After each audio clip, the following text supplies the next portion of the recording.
Boot லோடரே unlock பண்ண முடியாது. அந்த நாக்ஸ் பிடுங்கி விட்டுருவான் அவன். அதில் தான் நான் மெயினாக அந்த கேம் ஹேக்கிங் அதெல்லாம் வந்துட்டு கற்றுக்கிட்டதே. இந்த 2 டூல்ஸ் வச்சு தான் வந்துட்டு நம்ம மாடிஃபை பண்ணுவோம் கவுண்ட்டை. பியூசி லாக்கெல்லாம் எனேபிள் பண்ணி வச்சுட்டு வீட்டில் அடி வாங்கியிருக்கேன். ரூட்டிங் வந்து அந்த டைமில் என்னன்னே தெரியாமல் பண்ணியிருந்தேன். ஆண்ட்ராய்டு திரும்பி iOS மாதிரியே மாறிட்டு இருக்கா அப்படின்ட்டு நம்ம ஒரு வீடியோ ஒன்று போட்டிருந்தோம். பட் அது வந்துட்டு அது நல்லா போல அப்படின்றது ஒரு விஷயம். குச்சமே இல்லை. இன்னொரு விஷயம் என்னதுன்னா, அதில் நிறைய விஷயங்கள் என்னால் டிஸ்கஸ் பண்ண முடியல. ஸோ அதை பற்றி தான் இன்றைக்கி நம்ம பேச போகிறோம். நம்ம கூட பேச தான் வந்துட்டு நம்ம எடிட்டர் பையா இருக்கார். ஹலோ பையா, கேசே ஹோ ஆப்? Hi hi. வடக்கு நண்பர் மாதிரியே இருக்கீங்க. இட்ஸ் ஓகே சும்மா பண்ணுக்காக. சரி, ஸோ வீடியோ ஆரம்பிக்கிறதுக்கு முன்னாடி, this video is not sponsored by Monster Energy. Valentino Rossi edition இன்னும் புதுசாக விட்றானுங்க. இதில் நல்லா இருக்குது. சரி ரைட்டு. என்ன ஒரு ஒவ்வொரு வீடியோ அதுதான் ஒவ்வொரு வீடியோக்கு ஒவ்வொரு ட்ரிங்க் பார்த்தா இவனுங்க நீங்கள் வந்துட்டு என்ன ப்ரோ ஸ்பான்சர்டா அப்படின்லாம் யாரோ கேட்டாங்க கமெண்ட்டில். பட் இது நான் சும்மா பார்த்தேன். வேலண்டினோ ராசி எடிஷன்னு நமக்கு தலைவர்னாலே பிடிக்கும் இல்லையா, அதனால் வந்துட்டு அவரோட ட்ரிங்க்கு எப்படி இருக்குது, ஒரு மாதிரி இருக்குது. சரி, நம்ம கதைக்கு வருவோம். ஆண்ட்ராய்டு ஏன் iOS-ஆக மாறிட்டு வருது, அதுக்கு முன்னாடி ஆண்ட்ராய்டு எப்படி இருந்துச்சு அதை பேச போகிறோம். இப்போ ஆண்ட்ராய்டு எப்படி இருக்குது அதை பேச போகிறோம். அதுக்கப்புறம் ஆண்ட்ராய்டு ஏன் இந்த மாதிரி மாறுச்சு அப்படின்றதையும் நம்ம பேச போகிறோம். ரைட்டா? ஃபஸ்ட்டு ப்ரோ, உங்களுக்கு நாஸ்டால்ஜிக் ஆண்ட்ராய்டு ஞாபகம் இருக்கா? காலகாலமாக வந்துட்டு நம்ம யூஸ் பண்ணிகிட்டு இருந்தேன். அதாவது ஆண்ட்ராய்டு வந்த புதுசில், அதாவது இந்தியாவுக்குள்ளே அந்த ஜிஞ்சர் பிரெட்டு, ஐஸ்கிரீம் சாண்ட்விட்சு, ஜெலிபீன் இதெல்லாம் வந்த புதுசில் உங்களுக்கு ஞாபகம் இருக்கா? எனக்கு அந்த ஒரு ஸ்க்ரீன் சேவர் ஞாபகம் இருக்கு. அந்த கோடா நெக்ஸஸ் ஸ்க்ரீன் சேவர் நினைக்கிறேன். கோடா அது கூட டச் பண்ணுறப்பெல்லாம் அந்த ப்ளஸ் மாதிரி எல்லா பக்கமும் போகுமே, அதெல்லாம் ப்ரோ சாத்துக்குடி ஜூஸ் மாதிரி இருக்கு. சரி ரைட். நானும் ரொம்ப நேரமாக யோசிச்சுட்டு இருக்கேன், குடிச்சிட்டு என்னவோ பழகின டேஸ்ட் ஆச்சு அப்படின்ட்டு நானும் யோசிச்சுட்டு இருக்கேன். சரி ரைட்டு. 300 ரூபாய்க்கு சாத்துக்குடி ஜூஸ் தான் குடிச்சிட்டு 300 ரூபாயா? ஆமாம் ப்ரோ, 300 ரூபா ப்ரோ. சரி, நம்ம நாஸ்டால்ஜிக் ஆண்ட்ராய்டுக்கு போயிடுவோம். நாஸ்டால்ஜிக் ஆண்ட்ராய்டில், அதாவது ஆண்ட்ராய்டு வந்த காலத்தில் நமக்கு கண்ட்ரோல்னால் ஊர் பண்ணுற கண்ட்ரோல் கொடுத்தான். நம்ம என்ன வேணால் பண்ணிக்கலாம் அப்படின்ட்டு. இந்தா ஃபோன் ஒன்னோடது, பிடிச்சிக்க, என்ன வேணால் பண்ணிக்க அப்படின்ற மாதிரி வந்துட்டு அவன் கண்ட்ரோலில் கொடுத்துருந்தான். இன்ஃபேக்ட் சொல்ல போனால் ஆண்ட்ராய்டு வந்த உடனேவே எல்லாரும் அந்த கஸ்டம் ராம் ஆரம்பித்தாங்க, டிவைஸ் ரூட் பண்ணுறது அதெல்லாம் ஆரம்பித்தாங்க. அந்த ரூட் பண்ணதே வந்துட்டு எதுக்குன்னா கஸ்டமைசேஷனுக்காக, அதுக்கப்புறம் எக்ஸ்ட்ரா அந்த கண்ட்ரோல்ஸ்க்காக தான். நீங்கள் இந்த மாதிரி சில்மிசங்கள்லாம் பண்ணியிருக்கீங்களா? நான் வந்து கஸ்டம் ரூமெல்லாம் ஏற்றினதில்லை. ஏன்னா அந்த டைமில் எல்லாரும் டிவைஸ், எனக்கு ஃப்ரீ டிவைஸ் எல்லாம் கிடச்சது இல்லை. லைக் அப்பா அம்மாவோட டிவைஸ் தான் இருந்துச்சு. ஸோ ஏதாவது நோண்டி விட்டு பிரச்சனை ஆச்சுன்னா அவ்வளோதான், அடி வாங்குறது. ஆமாம், ஏன் நம்ம அந்த இது பட்டன் ஃபோன்ஸ்லேயே வந்துட்டு பியூசி லாக்கெல்லாம் எனேபிள் பண்ணி வச்சுட்டு வீட்டில் அடி வாங்கியிருக்கேன். ஐயோ, அதை வேற ஞாபகப்படுத்தி. ஐயோ, அதை வேற ஞாபகப்படுத்திட்டீங்க. நெஞ்சமெல்லாம் பொண்ணு அறக்கு தம்பி. எவ்வளோ வாட்டி தெரியாமல் நம்பரு அந்த லாக்கெல்லாம் என்னவோ லாக் இருக்கே அப்படின்ட்டு எனேபிள்லாம் பண்ணி வச்சுட்டு, ஐயா அது பண்ண முடியலைங்க, அப்புறம் கடையில் கொடுத்து அவன் ரீசெட்லாம் பண்ணி எவ்வளோ வேலை. அதனால் ஆப்வியஸ்லி அந்தளவுக்கு கண்ட்ரோல் இருந்ததில்லை. பட் ரூட்டிங்கில் நீங்கள் பண்ணியிருக்கீங்க இல்லையா? ரூட்டிங் வந்து அந்த டைமில் என்னன்னே தெரியாமல் பண்ணியிருந்தேன். லைக் எப்படின்னா ஒரு ஆப் யூஸ் பண்ணியிருந்தேன். பட் இப்போ தான் தெரிய வருது அதுவும் ஒன் ஆஃப் த மெத்தட் அப்படின்ட்டு. ஸோ கிங் ரூட்டுன்னு சொல்லிட்டு ஒரு ஆப் உங்களுக்கு நானுமே யூஸ் பண்ணியிருக்கேன், கிங் ரூட்டு. இன்ஃபேக்ட் அப்போ அந்த கேம்ஸ் எல்லாம் ரூட் பண்ணுறதுக்கு இந்த சப்வே சர்ஃபஸில் ஒரு 3000, 4000, 10,000, லட்சம் அப்படின்ற மாதிரி ஹவர் போர்ட்ஸ்லாம் ஏற்றிக்கிட்டு, இன்னொன்று என்னது கேம் கில்லர், எஸ்பி கேம் ஹேக்கர்னு இருக்கும். இந்த 2 டூல்ஸ் வச்சு தான் வந்துட்டு நம்ம மாடிஃபை பண்ணுவோம் கவுண்ட்டை. அந்த மாதிரிலாம் நிறைய சில்மிசங்கள் நானுமே பண்ணியிருக்கேன், அந்த கிங் ரூட்டு அதெல்லாம் வச்சு. ஸோ கஸ்டம் ரோம் வந்துட்டு நான் அந்தளவுக்கு எக்ஸ்டென்சிவாக யூஸ் பண்ணதில்லை. ஃப்ரெண்டோட இது வச்சு அந்த கஸ்டம் ரோம்லாம் போட்டு யூஸ் பண்ணியிருக்கேன். லான்ச்சர்ஸு இப்போ வரைக்குமே யூஸ் பண்ணிட்டு தான் இருக்கும். இன்ஃபேக்ட் நான் இதுக்கு முன்னாடி லாவாவில் ஒரு ஃபோன் ஒன்று வச்சுருந்தேன். அது பார்க்க கிட்டத்தட்ட ஐஃபோனோட 5S டிசைன் மாதிரியே இருக்கும். இன்ஃபேக்ட் அது ஜெலிபீன் தான் நினைக்கிறேன். ஆமாம், ஜெலிபீனில் தான் வந்துச்சு, கரெக்டு. அதில் தான் நான் மெயினாக அந்த கேம் ஹேக்கிங் அதெல்லாம் வந்துட்டு கற்றுக்கிட்டதே. அதில் போட்டு அந்த எஸ்பி கேம் ஹேக்கர் டிவைஸை ரூட் பண்ணி விட்டு நிறைய சில்மிசங்கள்லாம் பண்ணி, அதே மாதிரி நம்ம ரூட் பண்ணதுக்கப்புறம் இன்னும் கஸ்டமைசேஷன்லாம் நிறையா பண்ணலாம் அந்த டிவைஸில். எப்படின்னா பேட்டரியோட இதெல்லாம் எடுக்கிறது, அதே மாதிரி இந்த சிஸ்டம் டெம்பரேச்சர் எடுத்து அதை சும்மா பார்க்கறது. அப்போ ஒன்றும் இது பண்ண தெரியாது, ஒன்றும் பெருசாக தெரியாது. அப்போ என்ன ஒரு 8th ஸ்டாண்டர்டு அந்த மாதிரி தான் படிச்சுக்கிட்டு இருந்தேன். ஸோ அப்போல்லாம் அந்தளவுக்கு எதுவும் தெரியாது. தெரியாதுங்கிறதுனால சும்மா அப்படி எடுத்து பார்த்துட்டு இருந்தேன். பார்த்தியா என் ஃபோன் டெம்பரேச்சர் எனக்கு தெரியுது, பார்த்தியா என் பேட்டரி எனக்கு தெரியுது அப்படின்ற மாதிரிலாம் பார்த்துட்டு இருந்தோம். நீங்கள் என்னென்ன கேம்ஸ்லாம் இது பண்ணியிருக்கீங்க, என்னென்ன கேம்ஸ்லலாம் வந்துட்டு நீங்கள் சில்மிஷங்கள் பண்ணியிருக்கீங்க? ஏன்னா நான் ஒரே ஒரு கேம் மட்டும் அந்த காயின்ஸ் மாத்துறது மட்டும் தான் ஞாபகம் இருக்கு. கிங் ரூட் யூஸ் பண்ணி ஒரு சிம் சிட்டி மாதிரி ஒரு கேம். அது சிம் சிட்டி கிடையாது, பட் அந்த மாதிரி ஒரு கேம். ஸோ அதில் வந்து காயின்ஸ் வந்து ஃபர்ஸ்ட் எடுத்தோடனே 100 காயின்ஸ் கொடுத்துருவான் இனிஷியலாக. ஸோ அதில் போய் ப்ரிஃபரன்சஸில் போய் அந்த வேல்யூ எந்த வேரியபிள்னு கண்டுபிடிச்சு அங்கே போய் மாற்றி அதுக்கப்புறம் கேம் ரீஸ்டார்ட் பண்ணால் எப்படி போடுவேன்னா 9999 போடுவேன். பார்த்தா அது வந்திருக்கும். நான் இன்ஃபேக்ட் அந்த டிவைஸை ரூட் பண்ணி தான் யூஸ் பண்ணிகிட்டு இருக்கேன். In fact index Aqua Y2 power இதுவுமே வந்துட்டு ரூட்டட் டிவைஸ் தான். இது அப்போது ரூட் பண்ணது, அதுக்கப்புறம் யூஸே பண்ணல. தென் நான் மெயினாக ரூட் பண்ண கேம்ஸில் என்னென்ன அப்படின்ட்டு பார்த்தீங்கன்னா, லைக் ரூட் பண்ணி பார்க்கறதுக்கான கேம்ஸ் வந்துட்டு இது கிளாஷ் ஆஃப் கிளான்ஸ் தான். இன்ஃபேக்ட் அதுக்காக தான் நான் ஃபஸ்ட்டு இந்த ரூட்டிங் கற்றுக்கிட்டதே. சிஓசியில் வந்துட்டு அந்த சாண்ட் பாக்ஸ் அட்டாக்ஸ் எல்லாம் வரும்.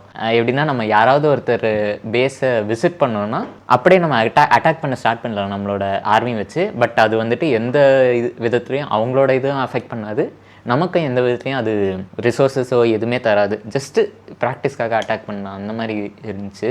பட் அதுக்கப்புறம் ஏர்ன் டு டைன்னு ஒரு கேமு, அப்போ தான் அது வந்த புதுசு, ஏர்ன் டு டை 1. அதுக்கப்புறம் ஏர்ன் டு டை 2 வந்துச்சு. இப்போ ரீசெண்டாக ஒன்று ரோகோ என்னோ ஒன்று இருக்குது, இப்போ ஆக்டிவாக அது போயிட்டுருக்கு. அதுவும் நல்லா இருக்குது. நான் மெயினாக அந்த கேம்ஸ்க்காக தான் வந்துட்டு நான் ரூட்டிங் கற்றுக்கிட்டதே in fact. And then customisation obviously நான் சொன்ன மாதிரியே வந்துட்டு அந்த வால்பேப்பரு அதே மாதிரி ஐகான்ஸ்லாம் வந்துட்டு அப்படியே எப்படின்னா நம்ம ஃபோனை இப்படி ஆட்டணும்னா அப்படியே ஐகான்ஸ் கீழே உருண்டு விழுகும். அந்த மாதிரிலாம் வந்துட்டு நிறைய சில்மிஷங்கள் பண்ணுறதுக்காகவே ரூட்டிங்லாம் பண்ணியிருக்கோம் அப்போது. பட் புது ஆண்ட்ராய்டு ஆப்வியஸ்லி நான் வந்துட்டு ரெண்டுமே யூஸ் பண்ணிகிட்ருக்கேன். நீங்கள் இந்த டிவைஸு உங்களோட Pixel 9 வாங்குறப்ப வந்துட்டு என்கிட்ட என்ன சொன்னீங்கன்னா, ஒரு சில காரணங்களுக்காக தான் நான் வாங்குறேன் அப்படின்னீங்க. அதில் ஒரு சில விஷயங்கள் டிசப்பாயிண்ட் ஆனீங்க. அது என்ன அப்படின்ட்டு? ஆமாம், என்னென்னா நான் ஃபஸ்ட்டு வந்து ஃப்ளிப்கார்ட்டில் 2 சேல் வந்துச்சு இல்லையா, எல்லாத்துக்கும் தெரியும். Pixel 9ம் சேலுக்கு வந்துச்சு. அதே ப்ரைஸில் சாம்சங் S24 வந்துச்சு, ஸ்னாப் ட்ராகன் எடிஷன். ஸோ அதை கம்பேர் பண்ணி பார்த்தா Samsung S24 is the no brainer. எல்லா ஃபீச்சர்ஸும் நல்லா இருக்கு. ஏன்னா பேட்டரி கொஞ்சம் கம்மி தான், பட் எஃபிஷியண்டாக இருக்கும் ஸ்னாப் ட்ராகன். ஆனால் நான் வந்து பிக்சல் தான் எடுத்தேன். ஏன் தலைகீழாத்தான் குதிக்க போகிறேன். அதுதான் இன்ஃபேக்ட் நானுமே உங்களுக்கு நிறைய சஜஸ்ட் பண்ணியிருந்தேன், சாம்சங் எடுங்க நல்லா இருக்கும் அப்படின்ட்டு. அதெல்லாம் இல்லை கேட்கலையே. பிக்சல் தான் இருக்கு, தலைகீழாகத்தான் கொதிக்க போகிறேன் அப்படின்ட்டு பிக்சலில் தான் எடுத்தீங்க. பட் அதுலேயும் ஒரு சில விஷயங்கள் டிசப்பாயிண்ட் ஆச்சு இல்லையா? ஆமாம். ஸோ எதுக்கு மெயினாக எடுத்தேன்னா, பிக்சல் தான் வந்து மெயினாக நீங்கள் எந்த கஸ்டம் ரோம் எடுத்தாலும் உங்களால் ஈஸியாக இதில் லோட் பண்ண முடியும். பிகாஸ் இதில் வந்து எல்லா கஸ்டம் ரோமுக்கும் ஈஸியாக இதுக்கு கம்பைல் பண்ணுற மாதிரி சோர்ஸஸ் கிடச்சிரும். அது ஃபார் எக்ஸாம்பிள் உங்களுக்கு எக்ஸ்பிளைன் பண்ணணுன்னா எப்படின்னா, இப்போது ஆண்ட்ராய்டு வந்து ஒரு ஓப்பன் சோர்ஸ் தான். ஸோ அவன் கூகுள் என்ன பண்ணாலும் ஓப்பன் சோர்ஸை விட்டுருவான். அதுக்கு சேர்த்து இந்த டிவைஸோட டிவைஸ் ட்ரீன்னு ஒன்று இருக்குது. So some kind of driver மாதிரின்னு வச்சுக்கோங்க, அதையும் ரிலீஸ் பண்ணிடுவான். ஸோ நீங்கள் வந்து ஒரு custom ROM for example LineageOS டெவலப்பராக இருந்தீங்கன்னா இதோட டிவைஸ் ட்ரீ எடுத்து அந்த ஓப்பன் சோர்ஸ் ஆண்ட்ராய்ட் கூட கம்பைல் பண்ணி நீங்கள் பண்ணுற சேஞ்சஸ் எல்லாம் பண்ணி, அது LineageOS பேர் மாற்றுறது, கலர் மாற்றுறது, ஆப்ஷன்ஸ் ஆட் பண்ணுறதெல்லாம் பண்ணி நீங்கள் ரிலீஸ் பண்ணிக்கலாம். இல்லை நீங்களே உட்காந்து கம்பைல் பண்ண கூட பண்ண முடியும்னு நினைக்கிறேன். ரொம்ப ஈஸி தான். ஸோ அது ஒரு பெனிஃபிட். இதுவே நீங்கள் சாம்சங் வேற என்ன ஃபோன் இருக்குது, போக்கோ, நத்திங், இதெல்லாம் நீங்கள் கம்பேர் பண்ணிங்கன்னா அது ப்ரைவேட் கம்பெனி மாதிரி. ஸோ அவன் உட்காந்து ஃபோன் வாங்கி அவன் ரிவர்ஸ் இன்ஜினியரிங் பண்ணி, ஓகே இந்த ஃபோன் இப்படி இருக்கு, ஸோ இதுக்கு இப்படி கம்பைல் பண்ணும், அவனா ஒரு டிரைவர் எழுதி, ஆமா இன்ஃபேக்ட் யோசிச்சாலே எப்படி பண்றாங்கன்னு தெரியல. சாம்சங்லாம் உங்களுக்கு கஸ்டம் ராம் போட முடியாது. போடணும்னு நினைச்சாலே அந்த நாக்ஸ் பிடுங்கி விட்டுருவான் அவன். அது நாக்ஸ் புரிஞ்சிட்டு இனிமே பண்ண முடியாது ப்ரோ சாம்சங்லாம். ஏன்னா பூட் லோடரே அன்லாக் பண்ண முடியாது. 1UI 8ல இருந்து தூக்கிட்டான். அது தெரியல. பட் நான் இதில் S23 ஆப்ஷன் இருக்கு, அன்லாக் பண்ணலாம். OEM அன்லாக் தானே சொல்றீங்க? 1UI 7 தான் வச்சிருக்கீங்க. அதான் நீங்க 8க்கு பண்ணீங்கன்னா பண்ண முடியாது. ரைட்டு. அதான் ஆக்சுவலாக நீங்க 8க்கு பண்ணலாம். பண்ணீங்கன்னா பட் பண்ணால் என்ன ஆகும்னா அதுலேயே அவன் தெளிவாக போட்டிருக்கான், வாரண்டி வாய்ட் ஆகிடும், நாக்ஸ் ஃபீச்சர்ஸ்லாம் அவைலபிளாக இருக்காது அப்படின்ட்டு. அது நீங்க யூஸ் பண்றீங்கன்னா உங்கள் வாய்ஸ் ஒரு மாதிரி இதாகிடுச்சு, என்னாச்சுன்னு தெரியல. இப்போ ப்ரோ இப்போ கேட்குது. அது சரவடி தரம் வச்சிருக்கானா? இல்லை நாய்ஸ் கேன்சலேஷனில் என் வாய்ஸ் ரெடியூஸ் ஆயிடுச்சுன்னு நினைக்கிறேன். ரைட். பைதவே மக்களே, இந்த வீடியோ வந்துட்டு தீபாவளி அன்னைக்கு நைட்டு ஷூட் பண்ணிகிட்டு இருக்கோம். அதனால் ஒரு சில சில்மிஷங்கள் அந்த பேக்ரவுண்டு எனக்கு கூட நிறைய சவுண்டு வந்திருக்கும். ஸோ ஆப்வியஸ்லி வர்றது தான். சாம்சங்கில் நாக்ஸு பிடுங்கி விட்டுரும். மேபி அதெல்லாம் நீங்கள் யூஸ் பண்ணலைன்னா நீங்கள் கண்டுக்கவே மாட்டீங்க. அப்படியே பூட் லோடர் அன்லாக் பண்ணிட்டு கஸ்டமரை ஏற்றிட்டு பண்ணிக்கலாம், பிரச்சனை இல்லை. பட் இனிமேல் நீங்கள் One UI 8 எல்லாம் போனீங்கன்னா அந்த ஆப்ஷனே இல்லை. ஏங்க என் கிணத்த காணு, எங்கடா ஒய் அன்லாக் option எங்க? எங்கடா அப்படின்ற மாதிரி தான் இருக்கும். இந்த இது நீங்கள் முன்னாடி அன்லாக் பண்ணி வச்சிருந்தாலும் நீங்கள் அப்டேட்க்கு அப்புறம் அதை அவன் ஆட்டோமேட்டிக்காக ரீலாக் ஒய் அன்லாக் பண்ண எப்படி நம்ம திரும்பி இது பண்ண முடியுமா என்ன? ஏன்னா ஒய்ம் அன்லாக் பண்ணுறதே அவன் இது பண்ணுறதுக்கு தானே, ஏதாவது கஸ்டமரம் போடுறதுக்கு அந்த மாதிரி விஷயத்துக்கு தானே அன்லாக் பண்ணுவான். அன்லாக் பண்ணுவான். ஓகே, இல்லை நீங்கள் வந்து அன்லாக் பண்ணி மட்டும் வச்சா, நீங்கள் டெவலப்பர் செட்டிங்ஸில் போய் அந்த டாக்ல எனேபிள் மட்டும் பண்ணி வச்சா அப்டேட் வரும்போது அவன் டிசேபிள் பண்ணிடுவான். மேபி இருக்கலாம், அது அவன் பண்ணக்கூடிய ஆள் தான். ஏன்னா எல்லா விஷயத்துலையும் சாம்சங் என்ன பண்ணுவான்னா வந்துட்டு ஆப்பில் கலாச்சிருவான். கலாச்சு அடுத்த வருஷத்தில் அதே விஷயத்தை ஃபாலோ பண்ணான். எப்படின்னா அந்த ஹெட்ஃபோன் ரிமூவ் பண்ணது, we still have a headphone jack அப்படின்னா 7+ல லான்ச் ஆனப்போ அதே வருஷம் அவன் ஃபோனில் தூக்கிட்டான். அதுக்கப்புறம் இது வந்துச்சு, என்ன சார்ஜர் டப்பாவில் சார்ஜர் தூக்குறான் அப்படின்ட்டு, வி ஸ்டில் ப்ரொவைட் சார்ஜர் அப்படின்னா அதே வருஷம் ப்ரோ லிட்ரலி எப்போ ஆப்பிள் வந்துட்டு செப்டம்பரில் லான்ச் பண்ணானா, ஜான்வரியில் லான்ச் பண்ணுற இவன் அவன் ஃபோனில் தூக்கிட்டான். ஒருத்த சத்தமே பாடலையே, எதுவுமே பேச மாட்டானுங்க. எல்லாம் கலாய்க்கிற மட்டும் நல்லா நல்லா வாழைப்பழ மாதிரி பேசுவான் மேடம், அந்த மாதிரி தான் பேசுவேன். இதுக்கு எதுக்கு வெள்ளையும் சொல்லையும். ஆண்ட்ராய்டு வந்துட்டு ஒரு காலத்தில் எப்படி இருந்துச்சுன்னா, it was a enthusiast operating system. அப்போ இருந்தது எல்லாமே இந்த ஜாவா பேஸ்டு ஆப்ரேட்டிங் சிஸ்டம் இருந்துச்சு. அதெல்லாம் அந்தளவுக்கு இதுவாக இல்லை, மோஸ்ட்லி ஓப்பன் தான். ஆல்மோஸ்ட் அப்போ இருந்தது எல்லாமே ஓப்பன் சோர்ஸ் தான் எக்ஸப்ட் ஃபார் இந்த ஆப்பிள். அப்போ இருந்ததே மோஸ்ட்லி வந்துட்டு பிளாக்பெரி, ஆப்பிள், அப்புறம் ஜாவா பேஸ்டு ஆப்ரேட்டிங் சிஸ்டம் இருக்க நிறைய ஃபோன்ஸ் இருந்துச்சு. அண்ட் தென் ஆண்ட்ராய்டு அப்போ வந்துச்சு. ஆண்ட்ராய்டு வந்த உடனே எல்லாருக்கும் அது ஓப்பன் சோர்ஸாக இருக்கிறதுனால அது ஒரு எந்தூசியஸ்ட் ஆப்ரேட்டிங் சிஸ்டமாகவே மாறிடுச்சு. எப்படின்னா it is good enough for enthusiast, அதே மாதிரி இட் இஸ் குட் ஃபார் இது ரெகுலர் கன்சியூமர்ஸ்க்கும். பட் அவன் போக போக என்ன பண்ணான்னா, இப்போ எப்படி நான் சொன்னேன், அவன் வந்துட்டு ஆப்பிளை பார்த்து ஒவ்வொரு விஷயம் பண்ணுறான். அவன் ஒவ்வொரு விஷயம் ஆப்பிளை பார்த்து இன்க்ளூட் பண்ண அதுக்கேற்ற மாதிரி அவன் ரெஸ்ட்ரிக்ஷன்ஸையும் இன்க்ளூட் பண்ண ஆரம்பிச்சிட்டான். எப்படி ஆப்பிள் வந்துட்டு ஒரு சில விஷயங்களில் ரெஸ்ட்ரிக்ட் பண்ணுறானோ அதே மாதிரி இப்போ ரீசெண்டாக பார்த்தீங்கன்னா டெவலப்பர் வெரிஃபை பண்ணியிருந்தால் தான் வந்துட்டு உங்களால் சைட் லோடிங் பண்ண முடியும். சைட் லோடிங்கிறதே நமக்கு பெரிய கடுப்பான ஒரு சொல் தான். ஏன்னா அது இன்ஸ்டாலிங் சாஃப்ட்வேர் இல்லையா, அதை வந்துட்டு இவன் சைட் லோடிங் அப்படின்ட்டு சொல்லி அதை வந்துட்டு ஒரு கெட்ட விஷயம் மாதிரி பார்த்து இப்போ எப்படி ஆப்பிள் வந்துட்டு ஐயோ நீங்கள் இதெல்லாம் பண்ணிடக்கூடாது, அதனால தான் நான் வந்துட்டு உங்களை ஒரு டப்பாக்குள்ளே பூட்டி வச்சுருக்கோம், ப்ரைவசி தட் இஸ் ஆப்பிள் அப்படின்ற மாதிரிலாம் சொல்கிறான் இல்லையா. அந்த மாதிரியே இவனை வந்துட்டு கொஞ்சம் கொஞ்சமாக மாறிட்டு வரான்.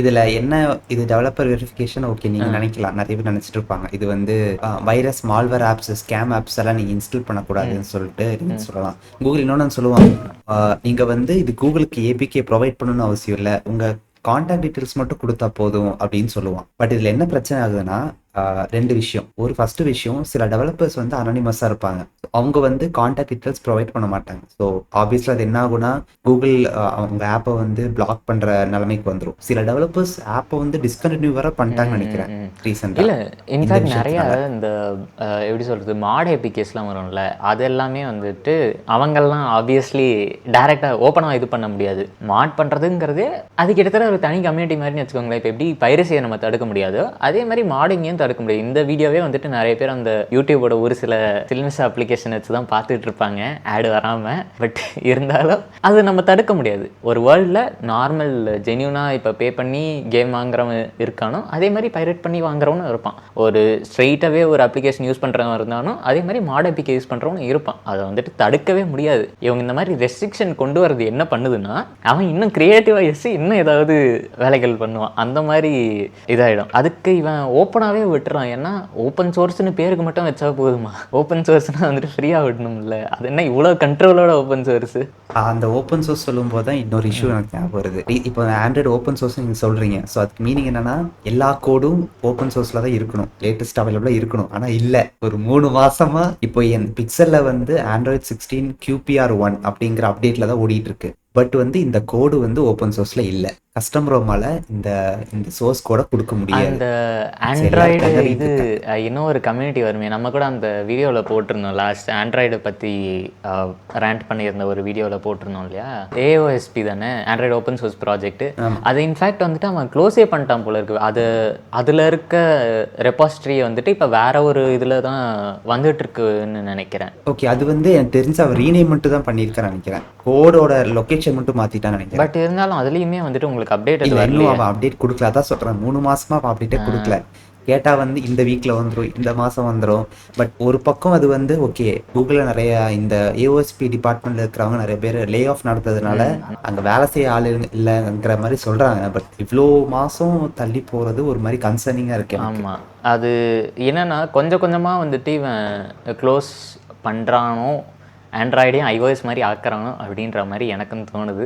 அவன் மெதுவா கொண்டு அதுதான் அதுதான் வந்துட்டு இன்ஃபேக்ட் இந்த வீடியோவோட அஜெண்டாவும்.